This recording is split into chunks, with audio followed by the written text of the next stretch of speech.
Okay, so welcome. Today, Lauren, Christine, and I are going to be talking about Sun transits 61 and 60. And the conversation that we're going to explore around and see what comes up, what we can learn, and what we can play with over the next two periods of 5.5 days. So, Christine, could you just fill us in a little bit on the two gates that we're talking about so that we can start the conversation? Yeah, absolutely. Thanks, Lois. So gate 61, and depending where you are on the planet, you are either in 61 or going to shortly be in 61 as of our recording on the 10th of January. Gate 61 in human design is the gate of mystery.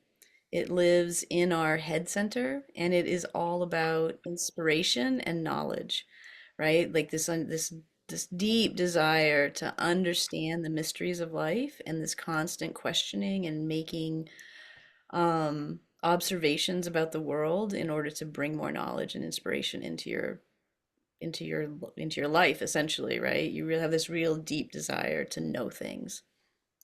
Um, and so in it's sitting in our head center, it's a pressure center, right? And so I thought it was interesting as looking at these gates since gate 58, which is, 10 and 58 is where we started this whole little experiment. We have been in a pressure gate of some sort, either a root pressure or now this head pressure. And so I thought it might be curious to kind of look back over the time for people and just say, have I been feeling pressure, right? Before we got on, we were all talking about like we all have all these ideas that we feel pressure to make happen in the world. And I think that that may have a lot to actually do with this mechanical aspect of, the human design understanding of where this gate lives in our, or these series of gates live in our body. So that's gate 61, and then we transition on the 16th of January into gate 60, which in human design is the gate of acceptance.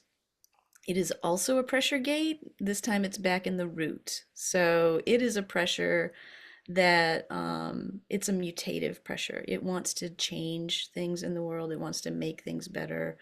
But it also feels limitation.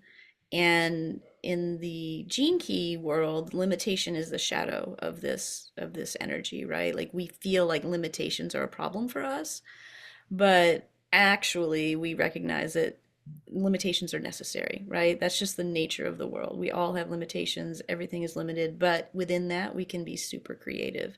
And that's really what this energy of acceptance embodies, this idea that yes, I feel some limitations, and I can also still make all kinds of things happen in the world. Um, so that's just a high level of both of those. I'll just pass it over to one of you to see if that brings anything up. Oh, yeah. And Christine, I'd love to hear a little bit more about these pressure gates because even as you're saying that, I can feel this like here. And you're right, we were all talking about it. But how many of these do we have to go through? We're we got a few more. Okay. Yeah, we do. And we have a couple more, and then we'll be out of this section. This pressure section and it has really been kind of a section. If we look at it closely on the Rave Mandala, the end of this, of every year, not just this year, the end of every year and the beginning of each new year, we're still in a finishing cycle, right? It's a pressure to finish. And Hmm. so, um, that I think is a lot of what's going on. And then we Yeah. wake up into other energies, thankfully. Yeah, Lois, I saw you physically respond to that pressure to finish things. Well, I was just saying, it's like we're all cramming for a big exam here. Yes, yes. And I'm also thinking about we're coming into the full moon again too, which is also this culmination of bringing it all together. Um, but that sense of knowing and transfer, like figuring it out so we can share it with others feels so strong right now. Mhm. Yeah. Yeah. And I'm excited to see like next year this time. Am I feeling this again? Like, did I feel this last year? I think I might have actually and just not recognized what some of that, external weather was that was probably inspiring some of that. And what will it be like to go into that with more awareness Yeah. uh, Yeah.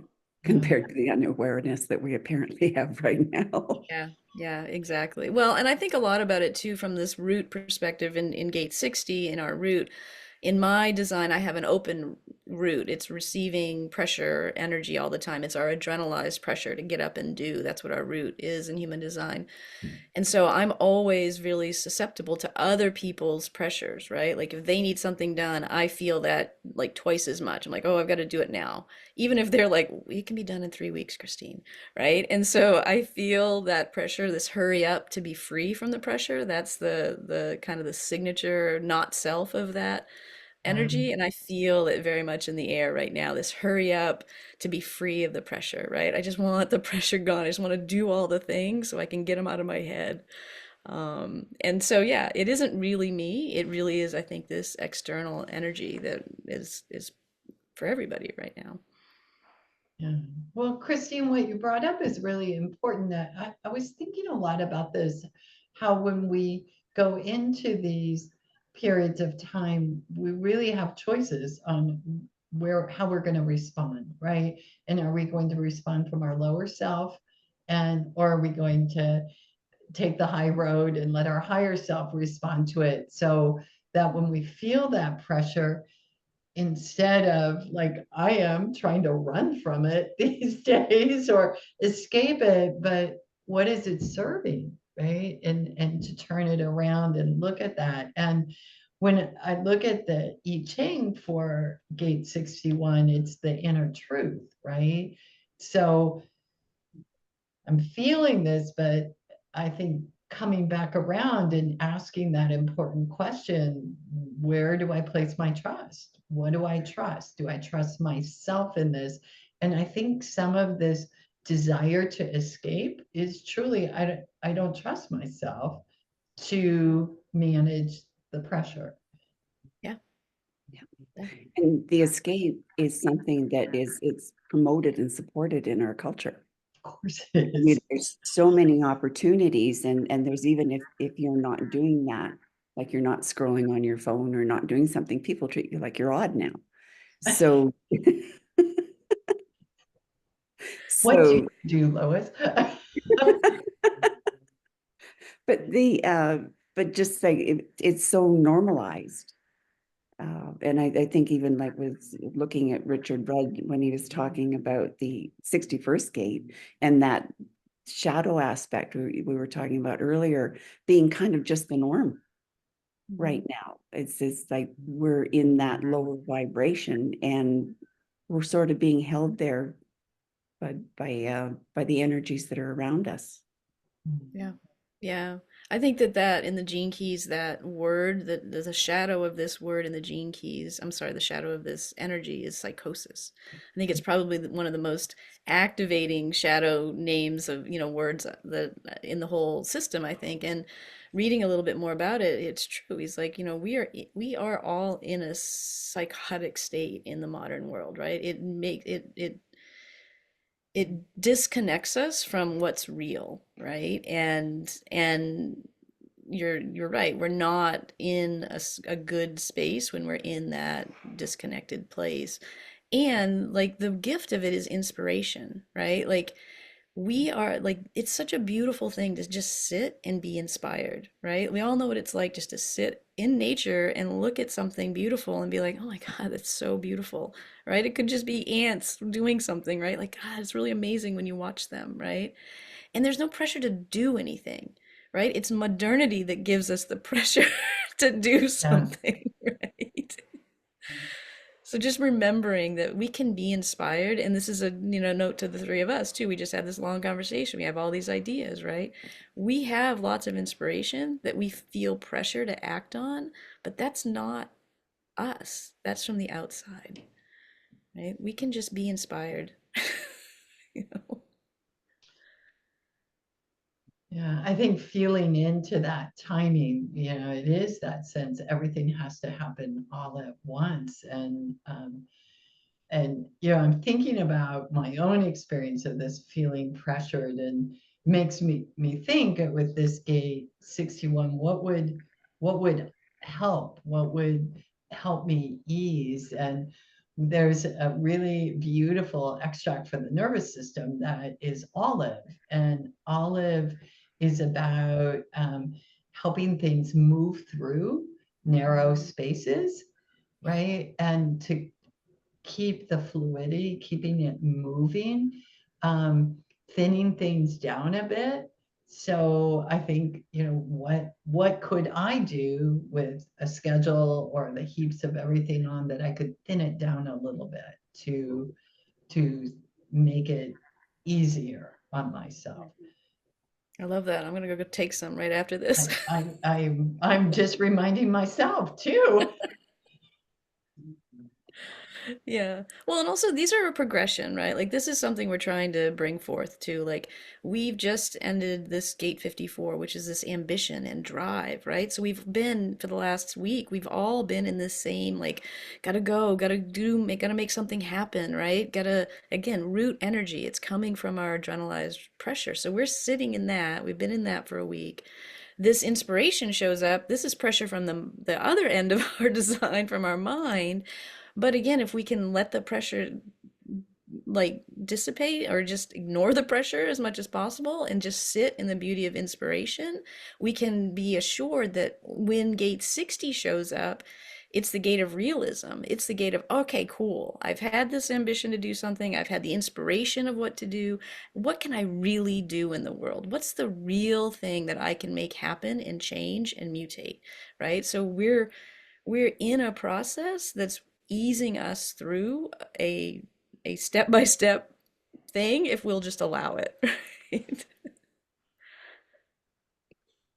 I got distracted by my phone. It started ringing. I hope you couldn't hear it. No, I couldn't hear it. But But welcome to modernity. Yeah, yeah. no pressure. Right. Yeah. We've been talking too about you mentioned limitations, and like I think that looking at where our limitations come from, actually recognizing that where they are, because I've noticed that sort of as I've grown, that there's limitations there that I couldn't even see before. And all of a sudden it'll show up and I go, oh, that limitation exists for me. And so many of them come out of the stories that we tell ourselves about how things should be. And so many of those stories come from how we grew up, the schools we went to, the things we've been told. But just to look at when we feel limited, where we feel pressured like that, is just to look at where's that coming from? Like what am I saying in my head right now? And just sort of inspect that and see if it's actually valid. Yeah. Because like you say, there are limitations and we need them. So sort of being able to decide, so is this a reasonable limitation for me right now? Or is it one that's just been placed there because it's always been there for some reason in my mind? Yeah. And decide what we want to do with it. Yeah. Well, and our stories too in our culture are very much about not accepting limitations, right? Like we are taught that that somehow is a really big problem for us to accept limitations or to think that something or a resource might be limited, right? We won't even believe that our natural resources have ends, right? Like, this is our story. But this is where I think a creative practice can be really helpful to people, right? Because this is something artists work with all the time. They recognize very quickly that if you have unlimited art supplies and unlimited time and unlimited, like that has its own problems, right? Like for me, I work with one metal because I work with tin because tin has all the things I need. If I don't look at silver, I don't look at copper, I don't look at any of the other metals because that's just too many possibilities, right? And so a self-imposed limitation in a creative practice is a great way to remind us that, oh, limitations aren't necessarily a bad thing. They can on a higher plane feel like bumper guards too, that it's a little bit of a, oh, I don't need to worry about these things because I'm limited here. And I think we could see that in a very positive way, like they keep us focused on, well, this is what is possible. And when I thought about you, you're limited by the size of the paper, or by, what colors you have, and almost to become playful about that in our life. We're limited with the time we have to dedicate to things, or our resources that we're working with. And I'm going to jump because this keeps asking to be said. This is often a period of time where folks struggle with their mental health and with depression, and I can't help but think that these gates can't contribute that, because if we're feeling them on that real shadow plane and we're super unresourced, it can feel like someone's pushing us beyond our abilities. And can't see the possibilities. Like, so there's not room, like that creative impulse is really being sort of buried at that point. Yeah. Because you can't see the light at the end of the tunnel when you're in that sort of a state. Yeah. So like what you've been talking about, both of you, is like there's this limitation of resources, and how can that be sort of the impulse? Because there is an impulse starting now too, to have something different. Yeah. Was that necessity's the mother of intent, or of, I forget exactly how that goes, but but that when you're like, if you've only got 5 ingredients at home and you've got to make dinner, you're going to come up with something. Yep. Even if it's not what you would normally do. Yep. So, And it might be something amazing. yeah. You would have never tried otherwise, right? Yeah. Yeah.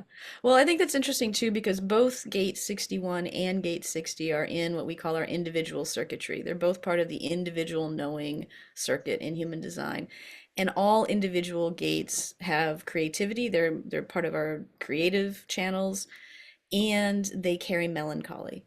And so this idea that, like gate 61, the feeling is a feeling of lack of inspiration, right? You feel like you don't have inspiration, or nothing's ever going to be inspiring again, right? And that melancholy sits in there. And then in gate 60, it's a melancholy of having nowhere to go, of having no transformation, having no change, right? And just not seeing that anything's ever going to change, right? So it's interesting that when you bring up the mental health thing, we've had several of these individual circuitry gates. 38 also carries a melancholy, right? So we're actually in a time where these things have a mechanical melancholy to them that very much could be something everyone's, tapping into. Well, then I think we need a GEMMO for that. And when it's interesting because I kept having an argument with this GEMMO in my head here while we were talking, but it's not going to let up. We have a one extract that we actually make from seeds. There's only one, and it's silver birch seed. And so it's limited, right, in its physical form, but it actually is this incredible food for our brain. And once we have nourished our brain, then we can deal with the limitations, right? And the creativity flows. And so that might be a really fun extract to tap into during when that gate changes from 61 to 60 on the 16th of January. I love that. I've got that one too. Okay, check.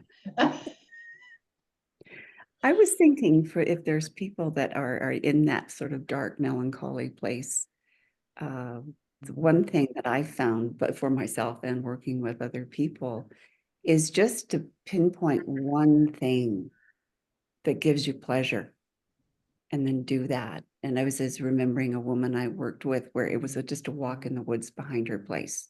Everything else in life was wrong, but that one thing was okay. And then we got to move to get her to do that occasionally. That opened up the space for her so that she could see more. So just finding that one thing that just really fills you up, and just have as much of it as you possibly can. I love that, Lois. So would that count for chocolate too? Yeah. Just don't overdose. Better if you eat chocolate while walking in the woods. Oh, yeah. Oh, So Christine, what's ahead? Once we we need a little preview of what will come Yeah. afterwards. Well, it makes perfect sense because actually gate 61 and gate 60 close out this cycle. Gate 60 is like the last cycle in the year before we start in what we call the Rave New Year in gate 41. So gate 41 will be our next, and there's a lot of like science around why gate 41 is our beginning of the year, but essentially it actually maps back into our genetics like all the gene keys do. For anyone that's more familiar with their genetics than I am, it is a start codon. It is the thing that starts action in our DNA sequences. And so we use this gate 41 as a start to the cycle every year. And so we are actually at the end, right? Which I think is pretty interesting. And gate 41 in human design is the gate of contraction, which doesn't really sound very much like a beginning gate, but it's really the thought of like every breath starts, things actually do start with contraction when we think about it. Like breath is one of those great examples. Like you have to breathe in, like it is a contraction, right? And so I just think that it's a weird, like that's the thing about human design. There's a lot of like weird little words that you're like, what does that really mean? And at first and for a long time, it doesn't make sense. But like the deeper you get into it, you're like, oh, I see that now. So, yeah, contraction, birth. They also talk about it as birth, right? Like we literally have contractions to be born. So it's part of that whole um, idea around the idea of contraction. So, yeah, I'm excited. And it's also somebody who I love very much. It's their birthday on the Rave New Year. I can't wait. Yeah, what a great alignment this year. Yeah, perfect. Yeah. And perfect for what we're doing. I think I want to take a moment to invite folks that are listening to start along with us journaling on their experiences. I found that just such a game changer. And what I learned is each gate has a story. It really is a story, and I think that's why I'm more drawn to the I Ching than to Gene Keys or the human design experience with these gates. Is it's a story, it's a progression. You enter here, and there's often a climax in there. Something happens, and sometimes it's resolved in that story, and like many stories in our life, sometimes it's not resolved. And I've loved looking back through my notes and have found just some really remarkable synchronicity in keeping the notes. So I want to encourage people that that's a practice to consider for this new year. Yeah. And we'll have a document that they can access probably at some point, right? With their little journal. Every page is a transit, so you can jot down quick notes and just kind of see for yourself are any of those things lining up. So, Yeah, um, perhaps the next time we can introduce that a little bit. yeah, that'd be great. Great. excellent. So lots to look forward to now. We have impetus coming out of all of these limitations and the new calendar and things to think about. So we hope you'll come and see us next time. Love it.